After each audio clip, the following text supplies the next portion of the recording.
Welcome to student success classes. तो friends we have seen, हमने देखा पिछले वीडियो में कि ट्रांसफॉर्मेशन ऑफ सेंटेंस क्या होता है। अब उसमें से एक एक करके चार हमने देखे थे, उसमें से एक हम पिकअप कर रहे हैं। उसके रूल्स देखेंगे, ट्रिक्स देखेंगे कि कैसे आप बोर्ड एग्जाम में जब ऐसे क्वेश्चन आते हैं ट्रांसफॉर्म करने के लिए तो आप कैसे ट्रांसफॉर्म करोगे। तो अभी हम यहां पे सबसे पहला देखने वाले हैं इंट्रोगेटिव टू असर्टिव, यानी कि इंट्रोगेटिव सेंटेंस, क्वेश्चन वाले सेंटेंस दिए हैं तो उसको असर्टिव कैसे बनाओगे, और असर्टिव दिया है तो उसको इंट्रोगेटिव कैसे बनाओगे। मैंने बोला है कि वाइस वर्सा पूछेगा। वाइस वर्सा मीन्स व्हाट, कि फॉरवर्ड डायरेक्शन में और बैकवर्ड डायरेक्शन में। मतलब कि ये ऐसे लिखा हो तो फॉरवर्ड डायरेक्शन, उल्टा पूछ रहा है तो मतलब बैकवर्ड डायरेक्शन, या फिर पूछ सकते कह सकते हो सीधा और उल्टा दोनों, रिवर्स में भी पूछ सकता है। इसका मतलब इंट्रोगेटिव अगर दिया है तो कैसे असर्टिव बनाएंगे, अगर असर्टिव दिया है तो इंट्रोगेटिव कैसे बनाएंगे। इसके कुछ ट्रिक्स देखेंगे, ठीक है।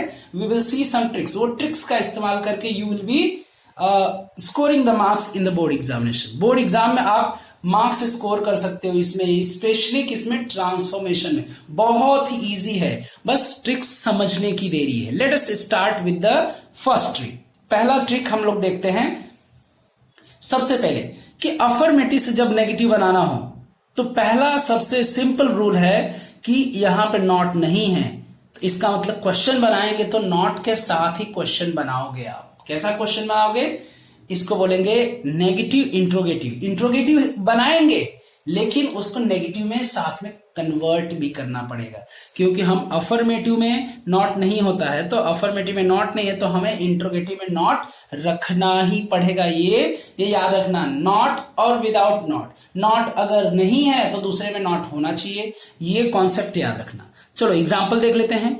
He is a good person, वो एक अच्छा व्यक्ति है, वो एक अच्छा व्यक्ति है। तो इसको और कैसे बोल सकते हैं, इसको पूछ रहा है कि चलो इंट्रोगेटिव बना के दिखाओ। ये असर्टिव तो आपको दिख रहा है ना, जब भी सब्जेक्ट से स्टार्टिंग होता है और फुल स्टॉप से एंडिंग होता है तो नॉर्मली क्या माना जाता है, असर्टिव, अफर्मेटिव, डिक्लेरेटिव माना जाता है। ठीक है, किस टाइप का सेंटेंस माना जाता है, जब सब्जेक्ट से स्टार्टिंग और फुल स्टॉप से एंडिंग हो तो असर्टिव, अफर्मेटिव और डिक्लेरेटिव माना जाता है। तो लेट अस स्टार्ट। इसमें वर्ब क्या है, वर्ब इज है, यानी इसको अगर मैं क्वेश्चन बनाना चाहूं तो नॉट लगा के इंट्रोगेटिव बनाऊंगा। तो इसके साथ सबसे पहले नॉट लगा दो, इजंट, फिर बाकी जैसे है बाकी सब कॉपी कर दो। Isn't he a good person, क्यों ये अच्छा इंसान नहीं है, क्या वो अच्छा इंसान नहीं है। इसके कहने का मतलब कि हाँ वो एक अच्छा इंसान है। तो हम लोग दूसरे ट्रिक पे चलते हैं। First trick we have done.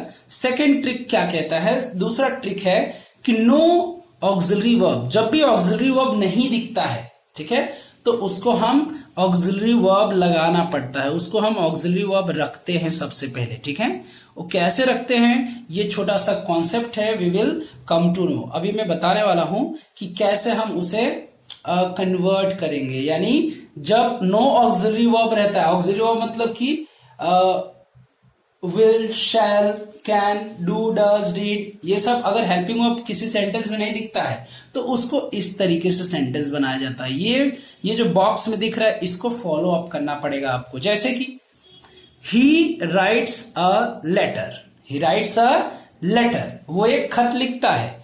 तो अब क्या करेंगे, इसमें ओनली वर्ब दिख रहा है, हेल्पिंग वर्ब या फिर ऑक्सिलरी वर्ब नहीं दिख रहा है। ऑक्सिलरी वर्ब मैंने क्या बोला, डू, डज, डिड, इसे हेल्पिंग वर्ब या ऑक्सिलरी वर्ब भी कहा जाता है। इसमें सीधे वर्ब दिया, ऑक्सिलरी वर्ब कहीं नहीं। बाकी टेंस में होता है लेकिन सिंपल प्रेजेंट और सिंपल पास्ट में जल्दी हेल्पिंग वर्ब या ऑक्सिलरी वर्ब नहीं दिखेगा, तो उसके लिए ट्रिक अपनाना है। तो वर्ब में क्या लगा है, एस और यस। अब यहां पे देखो, वर्ब में एस और यस लगा है, तो यहां पे थोड़ा ध्यान से दिख रहा, वर्ब में एस और ईएस लगा है, ये दिख रहा है यहां पे, वर्ब में एस और। तो इसको कैसे स्टार्टअप करोगे, इसको स्टार्टअप करोगे कुछ इस तरीके से। ठीक है, कैसे चालू करोगे, ये डजंट से चालू करोगे, क्योंकि इधर तो नॉट नहीं है ना, इधर जो एग्जाम्पल सॉल्व करने के लिए यहां पे दिया हूं तो यहां पे नॉट नहीं है। इसका मतलब हम कैसे स्टार्टअप करेंगे, वर्ब में एस और यस रहेगा तो सीधे डजंट से चालू करेंगे। अगर यहां पे फर्स्ट फॉर्म आ जाए तो कैसे चालू करोगे, डोंट से चालू करो। अगर यहां पे सेकेंड फॉर्म आ गया तो कैसे चालू करोगे?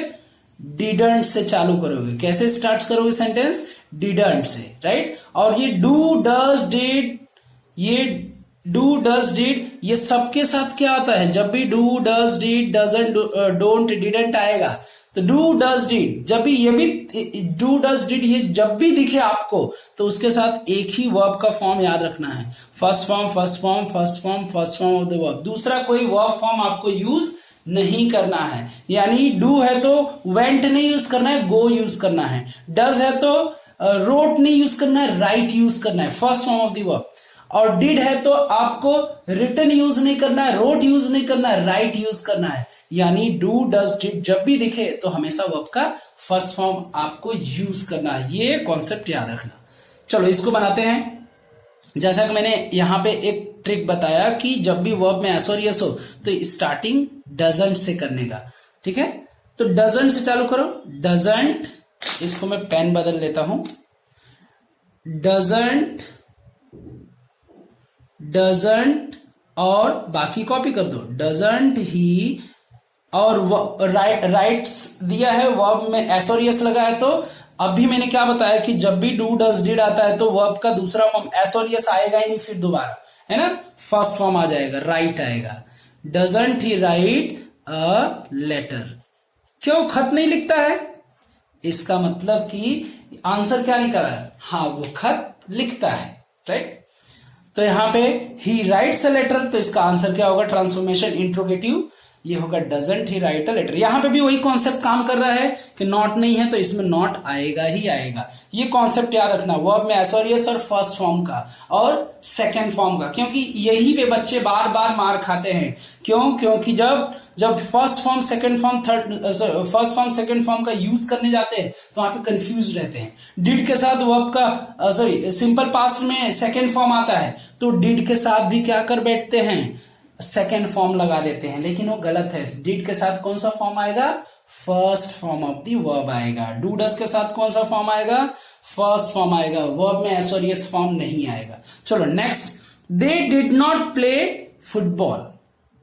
They did not play football, उन्होंने क्रिकेट नहीं खेला। अब देखो यहां पे आपको दिख रहा है कि डिड नॉट नेगेटिव स्टेटमेंट दिया है, यानी डिड नॉट के साथ वर्ब का फर्स्ट फॉर्म यहां पे दिख रहा है, प्लेड तो नहीं है ना। हालांकि ये सिंपल पास्ट, लेकिन ये डिड आते ही ये फर्स्ट फॉर्म में वर्ब कन्वर्ट हो जाएगा। मेन जो वर्ब होगा इसको हेल्पिंग वर्ब बोलेंगे, इसको मेन वर्ब। हेल्पिंग वर्ब जैसे ही डू डज डिड आएगा वैसे ही मेन वर्ब क्या हो जाएगा? फर्स्ट फॉर्म में कन्वर्ट हो जाएगा। तो जब भी इसका तीसरा ट्रिक मैंने बताया है, हाँ ये रहा। आपको जब भी आपको डिड नॉट दिखे तो इसको रिवर्स कर देना। डिड नॉट यहां पे दिख रहा है तो रिवर्स कैसे? मतलब सेकेंड फॉर्म में कन्वर्ट हो जाएगा, है ना। डिड नॉट दिखेगा तो उसको रिवर्स करेंगे तो क्या हो जाएगा? सेकेंड फॉर्म में कन्वर्ट हो जाएगा। चलो करके देखते हैं। यहां पे पूछ रहा इंट्रोगेटिव बनाओ। क्या बनाओ? इंट्रोगेटिव। यानी यहां पे जब इंट्रोगेटिव बनाएंगे तो नॉट नहीं, ओनली एंड ओनली डिड लगाएंगे। क्या लगाएंगे? ये फॉर्मूला यूज करेंगे, did subject first form object, क्योंकि नॉट तो पहले से दिया है।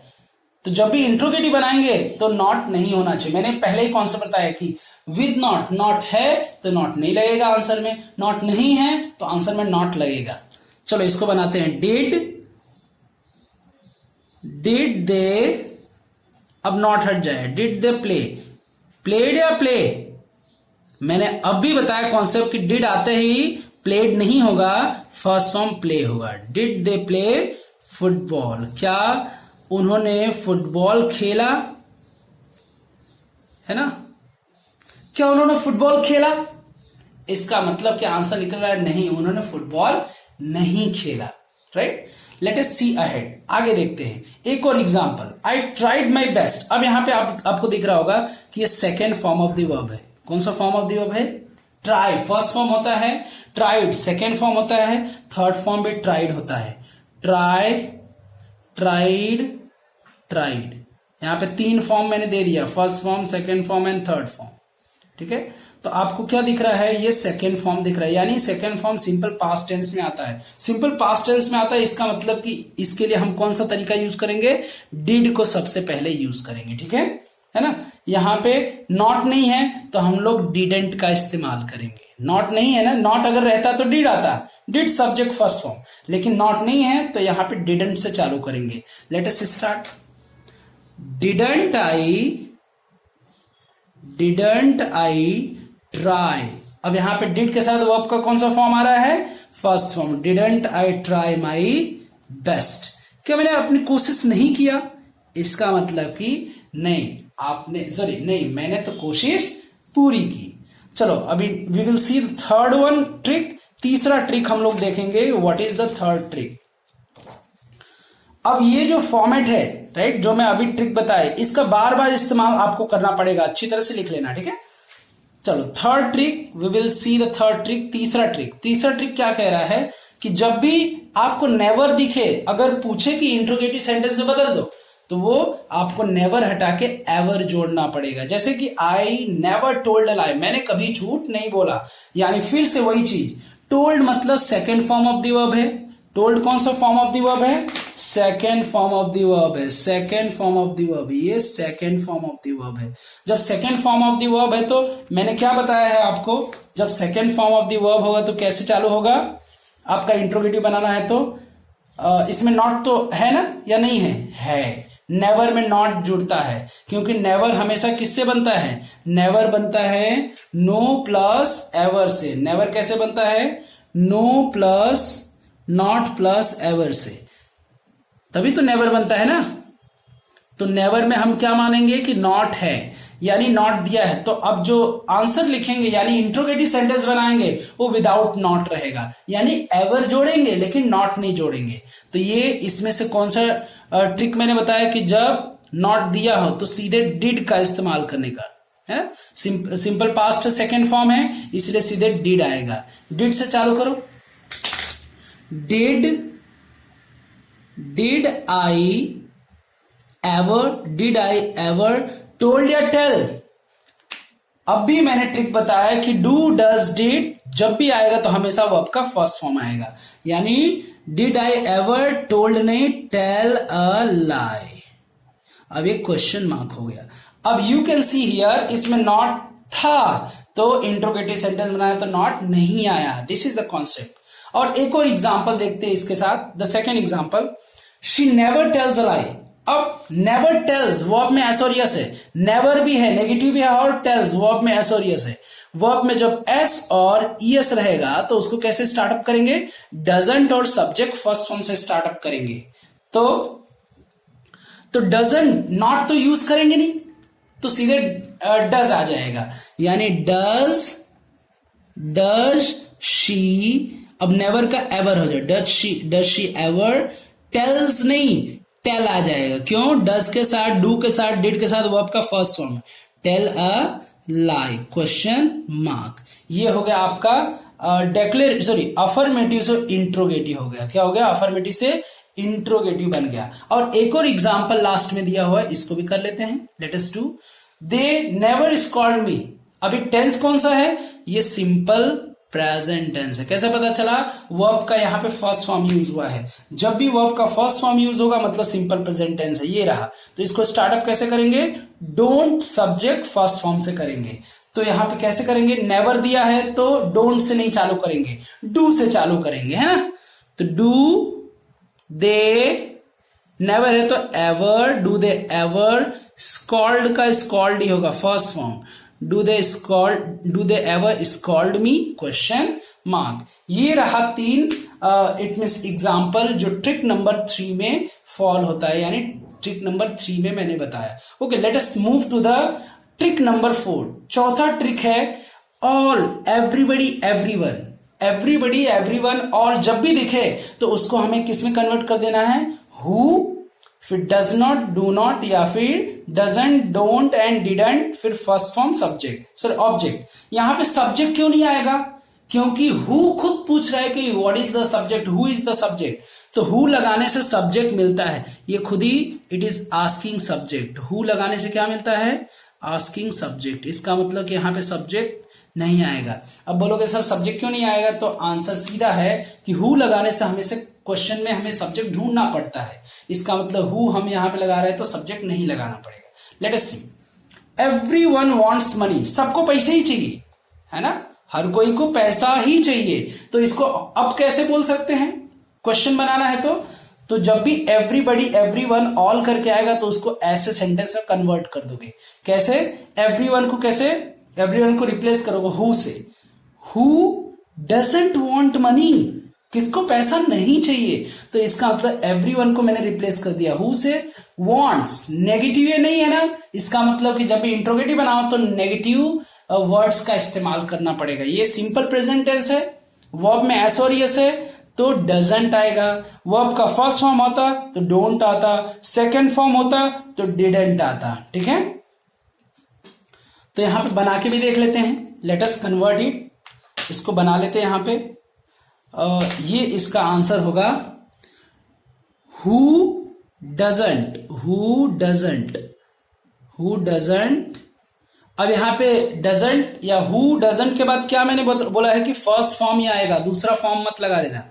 वांट मनी, वांटेड मत लगा देना। हु डजंट वांट मनी, किसको पैसे नहीं चाहिए, मतलब कि आंसर क्या निकल रहा है, हर कोई को पैसे ही चाहिए। इसका मतलब दोनों का मीनिंग सेम है, भले सेंटेंस को हमने क्या कर दिया, ट्रांसफॉर्म कर दिया। Let us move to the fifth trick, पांचवा ट्रिक पे चलते हैं। पांचवा ट्रिक देखते हैं कि what is the fifth trick. पांचवा ट्रिक हमारे पास क्या है, तो एवरी प्लस नाउन जब भी दिखेगा, जब भी सेंटेंस का कंस्ट्रक्शन या फिर स्ट्रक्चर दिखेगा एवरी के साथ नाउन लगा हुआ, तो उसको इंट्रोगेटिव सेंटेंस में बदलना है। तो ये तरीका का इस्तेमाल करना, इज देयर एनी करके। कैसे सेंटेंस चालू करोगे, इज देयर एनी, और जो यहां पे नाउन था वहां पे एनी के बाद नाउन रखोगे, उसके बाद ये स्ट्रक्चर पे फॉलो करना। Who doesn't, first form and object, इस स्ट्रक्चर पे फॉलो, और लास्ट में इंट्रोगेटिव बनाना है। इसका मतलब क्वेश्चन मार्क तो रहेगा ही रहेगा। Let us see, every mother loves her child, हर मां अपने बच्चे से प्यार करती है। इसका मतलब इसके हिसाब से जब रखेंगे, is there any mother, is there, ये जो नाउन है इसको एनी के बाद रखेंगे। Is there any mother who, यहां पे प्रेजेंट टेंस है, सिंपल प्रेजेंट टेंस है, मतलब कि हु डजंट आएगा। Who doesn't love, first form रहेगा लव हर चाइल्ड। क्या कोई ऐसी मां है जो अपने बच्चे को प्यार नहीं करती हो? क्या कोई ऐसी मां है जो अपने बच्चे को प्यार नहीं करती है? इसका मतलब आंसर क्या निकल के आ रहा है, मीनिंग क्या निकल रहा है कि हर मां अपने बच्चे से प्यार करती है। तो दोनों का मीनिंग सेम है, भले सेंटेंस को हमने क्या कर दिया है, ट्रांसफॉर्म कर दिया है according to rule, sorry, trick number 5।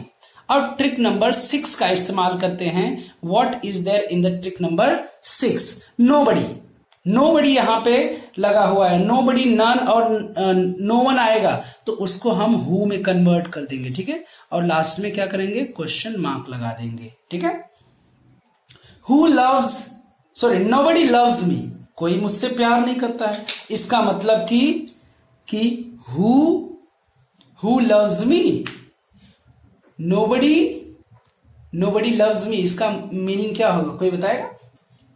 I think आपको समझ में आ गया। Who loves, sorry, nobody loves me, कोई मेरे से प्यार नहीं करता। इसका मतलब मैं कहना चाहता हूं अपने आप को कि हु लव्स मी, कौन मेरे से भला प्यार करता है? इसका मतलब कि कोई नहीं। Who loves me, question mark. तो आपने देखा है यहां पे नॉट या फिर नो, नेगेटिव वर्ड जब भी दिखेगा तो दूसरे में नेगेटिव वर्ड्स का इस्तेमाल तुम्हें नहीं करना है। Beware while using it. Okay, चलो 7th ट्रिक हम देखेंगे। इट डज नॉट मैटर करके जब भी सेंटेंस आएगा तो उसका कैसे करेंगे, इट डज नॉट करके जब भी सेंटेंस आएगा उसका कैसे हम कन्वर्ट करेंगे, कैसे चेंज करेंगे? इफ, व्हाट, दो, इफ या फिर सीधे व्हाट इफ करके करना। क्या होगा अगर subject, verb and object, right? जैसे कि it does not matter, it does not matter, अगर ऐसे करके सेंटेंस आए तो एक एग्जांपल लिखते हैं तब आइडिया आ जाएगा कि कैसे। It doesn't matter, it does not matter if I fail. If I fail, इसका कैसे बनेगा? व्हाट इफ, क्या होगा अगर मैं फेल हो जाऊं, ठीक है। It does not matter it does not matter if I fail, अगर मैं फेल हो जाऊं तो इसको कैसे बनाओगे? व्हाट इफ करके बनाओ। कैसे बनाओगे? व्हाट इफ का मतलब कि क्या होगा जब या फिर अगर, तो इसका आंसर होगा व्हाट इफ। यहां पर नेगेटिव वर्ड दिया है, इसका मतलब कि जो मैं अभी बना रहा हूं इंट्रोगेटिव, उसमें नॉट नहीं दिखेगा दूर दूर तक। व्हाट इफ, दो तरीके हैं, व्हाट इफ या फिर व्हाट दो इफ का यूज कर सकते हो, दोनों में से किसी एक का। What if I fail, what if I fail, क्या होगा अगर मैं फेल हो जाऊं, क्या होगा अगर मैं फेल हो जाऊं, क्या होगा यदि मैं फेल हो जाऊं। इसका मतलब कि it doesn't matter if I fail, कोई फर्क नहीं पड़ेगा अगर मैं फेल हो जाऊं, ठीक है। कोई फर्क नहीं पड़ेगा मतलब कि इसको क्वेश्चन बनाना है तो what if I fail. This is much, अभी तक के लिए इतना ही। तो हम दूसरा जो ट्रांसफॉर्मेशन है, टाइप ऑफ ट्रांसफॉर्मेशन, उसे हम नेक्स्ट लेक्चर में देखेंगे। तब तक if you have understood it, I request you from the bottom of the heart to like the video, subscribe the channel if you have yet not subscribed। जब अब तक subscribe नहीं किया तो सब्सक्राइब कर लो, फिर इसको शेयर करने की कोशिश करो जिससे कि लोगों को हेल्प मिल सके। That is all, thank you, bye bye.